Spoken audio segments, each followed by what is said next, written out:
மிகப்பெரிய தொழிலதிபர்கள் எல்லாம் இன்றைக்கு சொல்லும் வார்த்தை அதுதான். 2000 கோடி 5000 கோடி சம்பாதித்த தொழிலதிபர்கள்ட்ட போய் கேட்டு பாருங்க, அவங்க என்ன தெரியுமா சொல்றாங்க? இந்த 5000 கோடியும் வச்சுக்கோங்க, இந்த இளமையை மட்டும் எனக்கு கொடுத்துருங்க, நான் மறுபடியும் இப்படி 10 மடங்கு சம்பாதித்து காட்டுகிறேன். உன்னிடத்தில் இருக்கிறது அந்த இளமை. அந்த இளமையை நீ எப்படி அறுவடை செய்ய போகிறாய்? இன்று காலை எழுந்த பொழுது குழந்தையே என் காதிலே ஒரு சொல் வந்து சேர்ந்தது. அது ஒரு டிவி அட்வர்டைஸ்மெண்ட். அவன் ஏதோ ஒரு ப்ராடக்ட்டை விற்கிறான். ஆனா சொல் என்ன தெரியுமா? வலிமையுடன் வளைந்து கொடு. என்ன வார்த்தைங்க இது? அவன் ஏதோ கம்பி விற்கிறாங்க. வலிமையுடன் வளைந்து கொடுனா என்ன அர்த்தம்? உடஞ்சிராத, வளைஞ்சு கொடு. ஆற்றங்கரை ஓரத்திலே அசைந்து நிற்கும் நான் அல்லது காற்றடித்தால் சாய்வதில்லை, கனிந்த மனம் வீழ்வதில்லை. கண்ணதாசன். மரம் சாஞ்சிரங்க புயல்ல, புல்லு சாயறது இல்ல. ஏன் தெரியுமா? வலிமையுடன் அது கற்றுக் கொடுப்பதற்கு, கற்றுக்கொள்வதற்கு சாய்ந்து கொடுக்கிறது. எப்படி நம்மை நாமே இந்த கல்லூரியிடம் ஒப்படைப்பது? உன்னை நீ எந்த அளவிற்கு வலிமையுடன் இருந்து வளைந்து கொடுப்பாருங்க. என்னுடைய மகனுக்கு 12 வயது ஆகும் பொழுது நான் எங்க காலேஜ்க்கு ஒரு செரிமனிக்காக கூட்டிட்டு போனேன். அது ஒரு ஃபேர்வெல் ஃபங்க்ஷன் சார். அது ஒரு ஃபேர்வெல் ஃபங்க்ஷன். எங்க எக்கனாமிக்ஸ் ப்ரொஃபசர் 38 வருஷம் வேலையில இருந்தவங்க ரிட்டையர் ஆகிறாங்க. இன்றைய தாய் தந்தை இருக்க அந்த பழக்கம் இருக்கான்னு தெரியல. எங்க அம்மாவுக்கு அந்த பழக்கம் இருந்து, எனக்கும் இருக்கு. யாராவது பெரியவங்க வந்தாங்கன்னா அவங்க கிட்ட என் குழந்தை ஆசீர்வாதம் வாங்க விடுவேன். ஏதாவது நல்ல வார்த்தை சொல்லுங்கன்னு சொல்லுவேன். சொல்றீங்களா இன்னைக்கு அந்த வார்த்தைய? அப்படிப்பட்டவங்க யாரும் எங்க வீட்டுக்கு வரதில்லை மேடம். என் பிள்ளைக்கு அறிவுரை சொல்ற அளவுக்குலாம் எவனும் வரதில்லை. நான் சேர்க்கறது இல்லை உள்ள. எனக்கு 5 சித்தப்பா 3 அத்தை. மாசத்துக்கு எல்லாரும் வந்துருவாங்க வீட்டுக்கு. எல்லாருக்கிட்டையும் எங்க அம்மா சொல்றது, எதப்போ நல்ல வார்த்தை சொல்லிட்டு போங்கன்னு. அந்த 5 சித்தப்பால ஒரு சித்தப்பாக்கு அட்வைஸ் பண்ணவே தெரியாது. தனக்கு அட்வைஸ் பண்ண தெரியாதுன்னே அவருக்கு தெரியாது. வெற்றி செய்வார். நாங்க கேட்போம்ல. நிறைய கேட்டதனால தானே இன்றைக்கு பேசிக் கொண்டிருக்கிறோம். கேட்காம படிக்காம பேசிட முடியுமா? என் பையனை கூட்டிட்டு போறேன். 38 வருஷங்க. அவங்க வந்து ஏதோ இப்படி போறாங்க வெளியில. கொஞ்ச நேரத்துல அவங்க வெளியில போயிருவாங்க. இந்த அரங்கத்துல நான் உட்காந்துருக்கேன். பிள்ளைய கூட்டிட்டு ஓடி அவங்க கிட்ட போறேன். அவங்க கிட்ட அப்படி விட்டேன் பையனை. என்ன நினைக்கிறீங்க? நாகராஜ் உங்களை எல்லாரையும் கூப்பிட்டு போய் என்கிட்ட அப்படிதான் விட்டுருக்காரு. இந்தா ஏதாவது சொல்லிட்டு போ. என் பிள்ளைங்க வந்திருக்காங்க எங்க வீட்டுக்கு, அதுங்க வாழணும் வளரணும், போகும்போது ஏதாவது நல்ல வார்த்தை சொல்லிட்டு போ அப்படிதான் கூட்டிட்டு வந்து விட்டுருக்காரு. நான் நேரம் கொண்டு போய் என் பையனை அவங்க கிட்ட விட்டேன். அவன் உண்மையா ஏன் வந்தான் தெரியுமா? அவன் பிரியாணி சாப்பிட வந்தாங்க. அவன் எதுக்கும் வரல. எனக்கு நல்லா தெரியும். எங்க ஊர்ல எங்க காலேஜ்ல வந்து பேர்வெல் இருந்தா பிரியாணி போடுவாங்க. இங்க எப்படி சார் போடுவீங்களா? போடுவாங்க. நான் என்ன பண்ண, கூட்டிட்டு போய் அவங்கள விடுறேன். என் பையனை பார்த்தாங்க, என்ன பார்த்தாங்க, என்ன பருவின்னாங்க. பையனுக்கு ஏதாவது நல்லது சொல்லுங்க. அந்த வயசுல இருப்பாங்க. ஏதாவது சொல்லுங்க. உன் சொன்ன வார்த்தை என்ன தெரியுமா? நீ ஊருக்கே சொல்ற, உன் பிள்ளைக்கு நான் என்ன சொல்றது? அந்த அம்மா கிட்ட நான் எப்படி சொல்றது? ஊர்ல இருக்கிற பிள்ளை எல்லாம் என் பேச்ச கேட்கும். என் பிள்ளை கேட்கணுமே. கொண்டு போய் விடுற. அதனாலதான் விடுறேன். சொல்லுங்கம்மா, ஏதாவது சொல்லுங்க. நான் எப்படிங்க சொல்றது? அவங்க நல்லா இருக்கணும். அவங்க நல்லா இருக்காங்க. இந்த டீச்சர்ஸ் டேக்கு கூட எனக்கு வாழ்த்து அனுப்புனாங்க. இப்படி நின்றுட்டு இருந்தவங்க யாரையும் பார்க்கலைங்க. அந்த பையனை பார்த்து என்ன பார்த்தா, என்னப்பா பேரு அப்படின்னு அவன் பேரை சொன்னான். உன்னை இதான் ஓப்பனிங்கே தான். உன்னை ஒரு சிங்கம் துரத்துது அப்படின்னு நான் பாருங்க. அவன் என்ன பார்த்தான். அவன் வந்த வேலை வேற. கூட்டிட்டு வந்து ஒரு அம்மாட்ட நிக்க வச்சுட்டு இன்னும் ஒரு சிங்கம் துரத்துதுன்னு அவங்க உடனே அவன் கவனத்தை திருப்புறதுக்கு ஒண்ணு செஞ்சாங்க. Teacher is a teacher. ஒரு விஷயம் செஞ்சாங்க. உன்னை ஒரு நார்னியா சிங்கம் துரத்துதுன்னாங்க. நார்னியா சிங்கம் அவனுக்கு தெரியும், பெரிய சிங்கம். அவன் அப்படி பாக்குறான். சிங்கம் உன்னை துரத்துது, நீ ஓடுற. அது பெர்ஃபார்மன்ஸ்ங்க. ரோட்லங்க, அந்த கிரவுண்ட் ரோட்ல துரத்துது, நீ ஓடுற, அது துரத்துது நீ. அவன் உண்மையாவே ஓடுறாங்க. மனசுல நான் அவனை பாக்குறேன். அவன் உண்மையா ஓடுறான். அப்படி பார்த்துட்டே இருக்கிறான். அவங்கள போய் உன்னை ஒரு சுவர் பக்கமா அப்படி கார்னர் பண்ணிருச்சு அந்த சிங்கம். வாயை திறக்குது இப்படி நான் சாப்பிட்றதுக்கு. அவனுக்கு முன்னால நார்னியா சிங்கம் வாய் திறக்குது. அவன் உள்ள போறான். உடனே சொல்றாங்க, நீ என்ன பண்ற தெரியுமா? அந்த சிங்கத்தினுடைய வாயை பிடிச்சி கிழிச்சி அப்படி தூக்கி அப்படி போட்டா பாரு அப்படின்னா நாங்க அவன் போட்டான் 1.5 டன் இருக்கிற சிங்கத்தினுடைய வாயை பிளந்து தூக்கி போடுறதுக்கு உனக்கு எவ்வளவு உடல் வலிமை வேண்டுமோ அதை விட அதிகமான மன வலிமை உன் அம்மா அப்பா பேச்ச சொல்லு கேட்ட நடக்க வேணும் அப்படின்னாங்க. சிங்கத்தை உடம்பு வலியால சாட்சி விட்டுறலாங்க, சொல்ற பேச்சு கேட்டு நடக்கிறதுக்கு ஒரு மன வலிமை வேணும்ல, அது சிங்கத்தை தூக்கி கிழிச்சு போடுற அளவை விட அதிகமானது.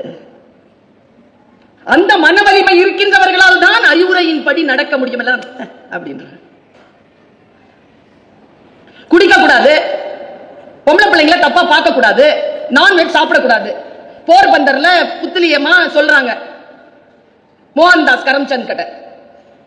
இந்த புத்திலி பாய் சொன்ன இந்த விஷயம் போர்பந்தர்ல, அங்க அது 3 கிடைக்காது.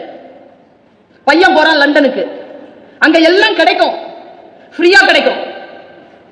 ஆனால் செய்த சத்தியத்திற்காக தன் வாழ்க்கை முழுக்க மது அருந்தாமல், மற்ற பெண்களை இச்சிக்காமல், புலால் உண்ணாமல் இருந்ததனால் தான் சாதாரணமாக இருந்த அந்த ஆத்மா மகாத்மா என்று போற்றப்பட்டது. கண்காணிக்கிறதுக்கு இவன் வேணும் அவன் வேணுங்கிறது இல்ல. யாரும் இல்லை என்றாலும் என் வாழ்க்கையை நான் செலுத்துவேன், என் தாய் தந்தையருடைய தலை என்னுடைய வாழ்க்கையினுடைய ஓட்டத்தினால் நிமிர வைப்பேன் என்று சொல்லக்கூடிய குழந்தை ஜெயிக்கிறது. எங்கிருந்து வர்றது அந்த வீரியம்? நான் உங்க எல்லாருக்கிட்டையும் சொல்றேன், இந்த ஃபர்ஸ்ட் இயர் பிள்ளைங்களை மாதிரி இருக்காதுங்க. செகண்ட் இயர்ல வந்து பார்த்தாலே சொல்லுவாங்க, ஏன் வந்த, ஏன் அடுத்த மாசம் வருது, சொல்லல, சொல்லாம வந்துட்ட. இதெல்லாம் 4 வருஷம் தான், அப்புறம் துரத்தி விட்டுருவாங்க வெளில போன்னு. அப்புறம் அம்மா அப்பா தான். வாழ்க்கையை எப்படி நீ எதிர்கொள்ள போகிறாய்? நான் ஒரு விஷயத்த சொல்லி தரேன்ப்பா, எனக்கு ஃபர்ஸ்டா வர்றது பிடிக்கும், ஃபர்ஸ்டா வர்றவங்கள பிடிக்காது. அது என்னது? ஃபர்ஸ்டா வர்றவங்கள பிடிக்கும், பிடிக்காது, ஃபர்ஸ்டா வர்றது பிடிக்கும். இந்த ஃபர்ஸ்டா வர்றவங்க கிட்ட ஒரு ஆட்டிடியூட் இருக்கு, ஒரு மேதமை இருக்கும். அவங்க தன்னுடைய இருப்பினாலே அடுத்தவர்களை அச்சுறுத்துவாங்க. நான் உங்க எல்லாருக்கும் சொல்லித்தரேன், யாராவது ஜெயிக்கிறாங்கன்னா அவங்கள பார்த்து பயப்படாத, அவங்கள பார்த்து சோர்வாகாத. கையில நிறைய சாக்லேட்ஸ் வச்சுக்கோ. நீ ஜெயிச்சிட்டான்னு வச்சுக்கோ, அடுத்தவங்களுக்கு கொடு, தோத்துட்டா நீ சாப்பிடு. ஏன்னா இப்படி சொல்றேன்னா சத்தியம் இதுதான். ஏன்னா சாக்லேட் சாப்பிட்றது எதுக்குன்னா சோர்வா இருக்கிற மனசை தூக்கி நிறுத்தும். சாக்லேட் நிறைய சாப்பிடக்கூடாது, இந்த வயசுல சாப்பிடலாம், நிறைய சாப்பிடக்கூடாது.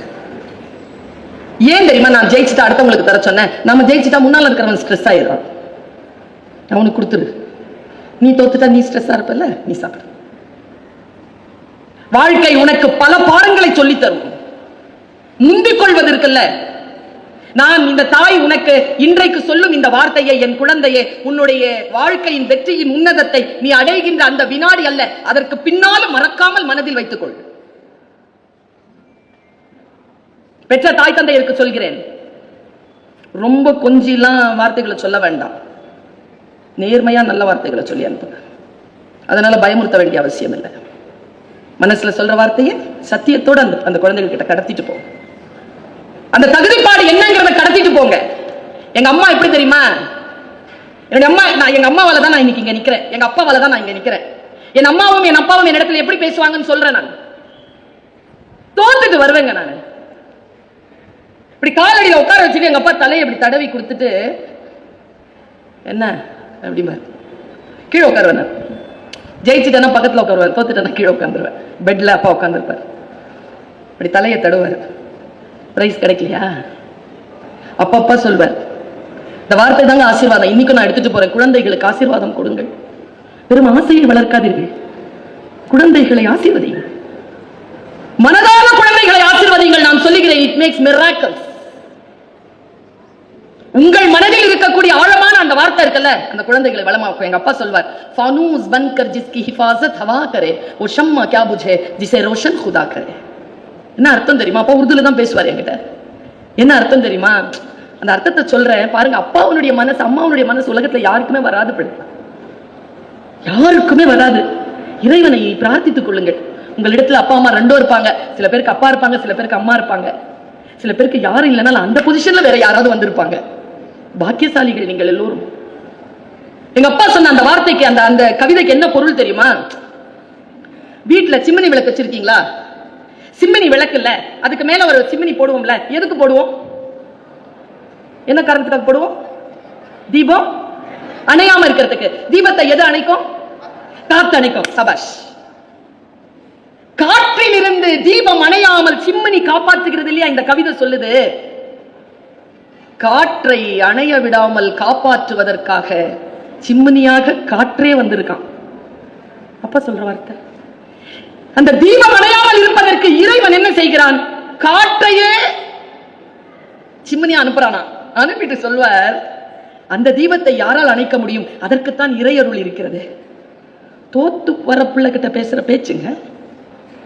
நீ கவலைப்படாத, இறைவன் உன்னை காப்பாற்றுவான். உனக்கு எதையெல்லாம் தோல்வியாக இருக்கிறதோ அந்த தோல்வியே உன் வெற்றிக்கு காரணமாக அமையும். நீ கவலைப்படாதே என்று சொல்லக்கூடிய அப்பா.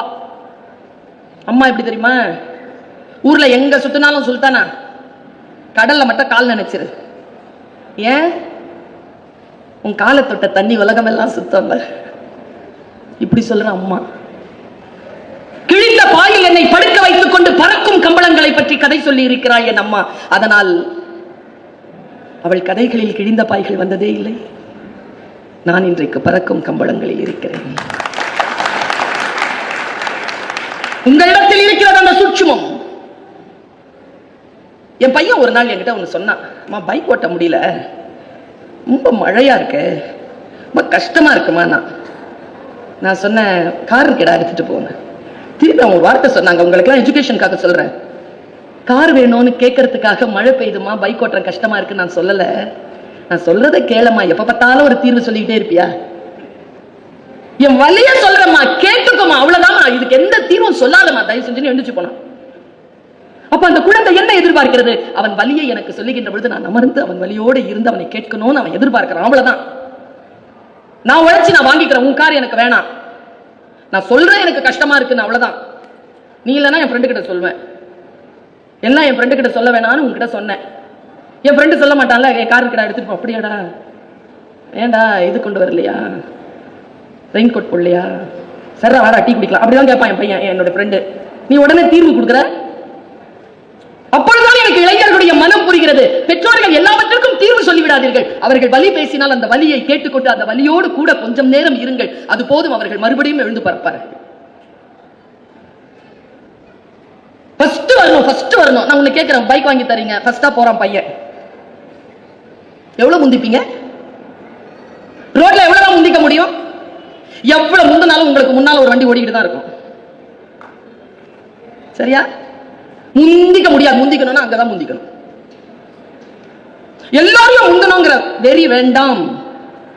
ஒரு ஆசிரியரா நான் சொல்றேன், ஆனாலும் முந்திக் கொள்ளுங்கள். எனக்கு நான் சொன்னேன்ல, ஃபர்ஸ்டா வரவங்களை எனக்கு பிடிக்காது, ஃபர்ஸ்டா வர்றது எனக்கு பிடிக்கும். ஒரு சின்ன டிஃபரன்ஸ் தான் பாப்பா. ஃபர்ஸ்டா வரக்கூடிய குவாலிட்டியை எப்படி வளர்த்துக்கணும்ங்கிறதுக்காக நான் இதை சொல்றேன். இறை அருளால் உங்களுடைய மனதிலே சில மாற்றங்கள் ஏற்பட்டு